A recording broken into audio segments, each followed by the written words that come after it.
Smoking కాలిస్తే ఊపిరితిత్తులు ఎప్పుడు పోతాయి? 10 సంవత్సరాలు పోతాయి. డ్రింకింగ్ చేస్తే లివర్ ఎప్పుడు పోతుంది? 5 సంవత్సరాలు పోతుంది. స్మోకింగ్ కి డ్రింకింగ్ కి 10-5 సంవత్సరాలు వ్యాలిడిటీ ఉంది. కానీ బెట్టింగ్ ఇప్పుడు ఆడితే రాత్రికి చచ్చిపోవచ్చు. ఇన్స్టెంట్ మరణం ఉంది.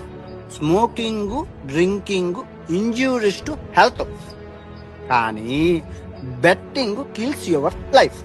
మీరు అది పడుతుంటాను. సో ఇప్పుడు వీళ్ళు స్మోకింగ్ ని డ్రింకింగ్ ని వదిలే కానీ ఇది ప్రాణం పోతుంది. ఈ ప్రాణం వెనకాల చాలా మంది ప్రాణాలు పోతున్నాయి. స్మోకింగ్ ఫ్యామిలీలు పోతున్నాయి, అనాథ పిల్లలు అయిపోతుంది. స్మోకింగ్ డ్రింకింగ్ వల్ల చచ్చిపోయినా నీకు ఇన్సూరెన్స్ వచ్చే అవకాశం ఉంది.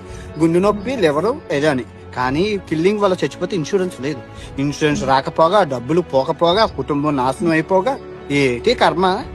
అది కూడా ఇన్స్టెంట్ లో పోతున్నారు.